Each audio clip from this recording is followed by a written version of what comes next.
નમસ્કાર, આપ જોઈ રહ્યા છો નેશન પ્લસ ન્યૂઝ. હું છું હિરલ આપની સાથે. રમતગમત ક્ષેત્રે વડોદરાની દીકરીઓએ રાષ્ટ્રીય સ્તરે ગુજરાતનો ડંકો વગાડ્યો છે. તામિલનાડુમાં 24 થી 29 માર્ચ દરમિયાન યોજાયેલી ખેલો ઇન્ડિયા રાષ્ટ્રીય કિક બોક્સિંગ સ્પર્ધામાં વડોદરાના કિક બોક્સરોએ ઉત્કૃષ્ટ પ્રદર્શન કર્યું છે. ચેન્નઈમાં વાકો ઇન્ડિયા કિક બોક્સિંગ ફેડરેશન દ્વારા આયોજિત પ્રથમ મહિલા ખેલો ઇન્ડિયા રાષ્ટ્રીય સ્પર્ધામાં ગુજરાતની નારી શક્તિનો પ્રભાવ જોવા મળ્યો હતો. ગુજરાતમાંથી કુલ 15 મહિલા કિક બોક્સરોએ વિવિધ કેટેગરીમાં ભાગ લીધો હતો, જેમાંથી 8 મહિલાઓએ મેડલ જીત્યા છે.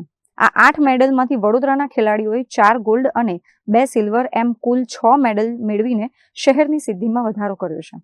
ગોલ્ડ મેડલ જીતનાર વિજેતાઓમાં ખુશી પંચાલ, પાવની દયાલ, કાવ્યા જાડેજા અને દિંકલ ગોરખાનો સમાવેશ થાય છે, જ્યારે મનસ્વી સલુજા અને ઈશિતા ગાંધીએ સિલ્વર મેડલ મેળવી પોતાની પ્રતિભા સાબિત કરી છે. આ સફળતા પાછળ કોચ રવિ વણઝારા, આદિત્ય પરમાર અને મુખ્ય માર્ગદર્શક દિયા ત્રિવેદીની સખત મહેનત રહી છે. વડોદરા માટે વધુ એક ગૌરવની વાત એ છે કે શહેરના આકાશ ચૌહાણને આ પ્રતિષ્ઠિત ઇવેન્ટ માટે સત્તાવાર રેફરી તરીકે પસંદ કરવામાં આવ્યા હતા. ગુજરાત કિક બોક્સિંગ એસોસિએશનના અધ્યક્ષ સિદ્ધાર્થ ભાલેગરે આ સિદ્ધિને ગુજરાત માટે ઐતિહાસિક ગણાવી છે. ખેલો ઇન્ડિયા અસ્મિતા વુમન્સ કિક બોક્સિંગ લીગનું આયોજન કરવામાં આવ્યું હતું તામિલનાડુમાં, ચેન્નઈ ખાતે. અને એમાં બેઝિકલી એના પહેલાં વેસ્ટ ઝોન જે હતી, ઝોન અલગ અલગ 4 આપણા જે ઝોન છે, વેસ્ટ, સાઉથ, નોર્થ અને ઈસ્ટ, એવી રીતે 4 ઝોનમાં ટુર્નામેન્ટ્સ થઈ હતી. જેમાં આપણે ગુજરાતમાં વેસ્ટ ઝોનમાં એમપીમાંનું આયોજન થયું હતું. તો એમપીના ઇન્દોર શહેરમાં આપણા બધા ખેલાડીઓ કિક બોક્સર્સ ગયા હતા અને ત્યાંથી એ લોકો સિલેક્ટ થયા હતા નેશનલ્સ માટે. હર ઝોનના 4 પ્લેયર્સ, એટલે ટોટલ 16 પ્લેયર ઈચ કેટેગરીમાં પાર્ટિસિપેટ કરીને આવી રીતે નેશનલ રેન્કિંગ આ ટુર્નામેન્ટ હતી. અને જેમાં 600થી વધારે પ્લેયર્સે પાર્ટિસિપેટ કર્યું હતું. અને ગવર્મેન્ટની આ ગેમ હતી એટલે ઘણું સારું એક ઓપોર્ચ્યુનિટીઝ પ્લેયર્સ પાસે હતી કે જેમાં કેશ પ્રાઇઝ એમને મળ્યું, જેમાં ગોલ્ડને 12,000, સિલ્વરને 10,000 અને બ્રોન્ઝને 8,000 એવી રીતે કેશ પ્રાઇઝ હતું. અને આ વુમન્સ કિક બોક્સિંગ લીગ હતી. So basically women's kick boxing જેવા ગેમમાં આગળ વધે અને એક self defence point of view બી એ લોકોને એક અવેરનેસ આવે, અને એના માટેની આ ગવર્મેન્ટ દ્વારા આનું એક ઇનિશિયેટિવ લેવામાં આવ્યું હતું. અહીંયાથી કેટલા ખેલાડીઓ ભાગ લીધો, કેટલા મેડલ મળ્યા છે? ટોટલ ગુજરાત તરફથી વાત કરીએ તો 15 ખેલાડીઓ આમાં પાર્ટિસિપેટ કરી રહ્યા હતા. અને હું સિદ્ધાર્થ ફિટનેસ ક્લબની વાત કરું તો આપણા ક્લબના કુલ 8 પ્લેયર્સ આમાં પાર્ટિસિપેટ કરી રહ્યા હતા, જેમાંથી 6 પ્લેયર્સે મેડલ જીત્યા છે, જેમાં 4 ગોલ્ડ અને 2 સિલ્વર. સો ઓવરઓલ ઘણું સારું પ્રદર્શન રહ્યું અને આટલા ઓછા સ્ટ્રેન્થમાં બી આટલા સારા વધારે મેક્ઝિમમ મેડલ્સ આપણા છોકરાઓએ જીત્યા છે. સો એ એક સાચે એપ્રિશિએટ કરવા લાયક છે.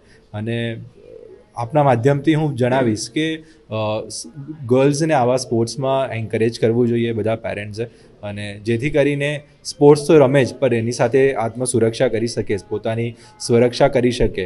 અને જ્યારે એ લોકો બહાર જાય તો પેરેન્ટ્સ બી એક શાંતિથી ઊંઘ લઈ શકે કે હા કંઈક શીખ્યા છે તો એ પોતાનું એટલી સુરક્ષા કરી શકશે.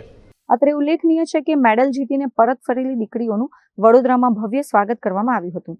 વિજેતા ખેલાડીઓએ પોતાની જીતનો શ્રેય કોચ અને પરિવારને આપતા આગામી સમયમાં આંતરરાષ્ટ્રીય સ્તરે ભારતનું પ્રતિનિધિત્વ કરવાની ઈચ્છા વ્યક્ત કરી છે. અમે હમણાં ખેલો ઇન્ડિયા નેશનલ લીગ વુમન્સ અસ્મિતા લીગ રમવા ગયા હતા, જે ચેન્નઈમાં હતું 26 to 29 માર્ચ, અને એમાં મારો point fight old cadet female +55માં ગોલ્ડ મેડલ મેં હાંસિલ કર્યો છે. કેવી રીતની સ્પર્ધા હતી? સ્પર્ધા બહુ સારી હતી, એટલે ઓલ ઓવર ઇન્ડિયામાંથી બધા પ્લેયર્સ આવ્યા હતા.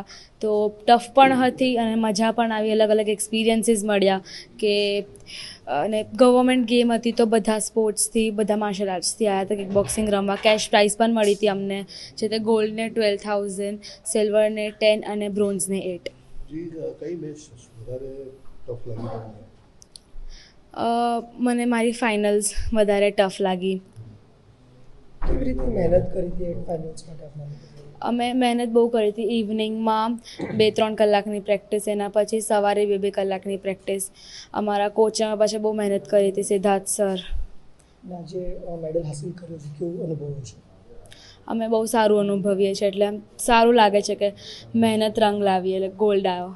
અમે Khelo India kick boxing national league રમવા ગયા હતા ચેન્નઈ, તમિલનાડુ. અને એ વુમન્સ લીગ હતું જે ખાલી ઓનલી વુમન્સ માટે હતું. અને એની માટે અમે પહેલાં વેસ્ટ ઝોનમાં ગયા હતા ઇન્દોર રમવા, અને ત્યાંથી અમે સિલેક્ટ થઈને પછી અમે ચેન્નઈ માટે સિલેક્ટ થયા હતા. સો બેઝિકલી ઘણું પ્રાઉડ થાય છે આ કહેતા કે અમે આવી રીતે રમવા ગયા અને સિલેક્ટ થયા એ બહુ મોટી વસ્તુ હતી. એન્ડ ત્યાં ગયા પછી લાઈક મને સૌથી વધારે ટફ તો ના કહેવાય બિકોઝ ઓફ કે અમે લેવલની મહેનત કરીને ગયા હતા, એટલે ટફ મને કોઈ જાતની લાગી નથી બિકોઝ ઓફ કે અમારા કોચે જે અમને મહેનત કરાવડાવી હતી રાત દિવસની, એટલે ટફ કોઈ ફાઇટ હતી નહીં મારી માટે. અને એ આપના માધ્યમના થ્રુ મારા કોચને થેન્ક યુ કહીશ કે જેમના માટે અમે આટલું સારું પ્રદર્શન ત્યાં કરી શક્યા અને ગુજરાત માટે ગોલ્ડ મેડલ લાવીને આવ્યા. ગોલ્ડ માટે શ્રેય કોને આપવા માંગો છો ને આગળ શું વિચાર છે? હું ગોલ્ડ માટે શ્રેય મારા કોચને આપીશ, સિદ્ધાર્થ ભાલેકરે સરને, જેમના થ્રુ જેમના મહેનત રાત દિવસ એમના મહેનતના માટે અમે આટલું સારું પ્રદર્શન કરી રહ્યા છે અને દિવસે દિવસે અમારી માટે ગેમ એકદમ ઇઝી લાગી રહી છે કેમ કે અમે હાર્ડવર્ક વધારે કરી રહ્યા છે. ગોલ્ડ મેડલ આવ્યા પછી અમે સ્ટોપ નથી થઈ રહ્યા, એના પછી અમે 4 ગુણા વધારે મહેનત કરી રહ્યા છીએ. આગળ હવે મારે રમવું છે ઇન્ટરનેશનલ અને લાઈક ઇન્ટરનેશનલ ટુર્નામેન્ટ્સ અને નેશનલ ટુર્નામેન્ટ્સ આવશે, સ્ટેટ ટુર્નામેન્ટ્સ આવશે, એવી રીતે. કેમેરામેન નવનીત પરમાર સાથે Chirag Patel, Nation Plus News, Vadodara.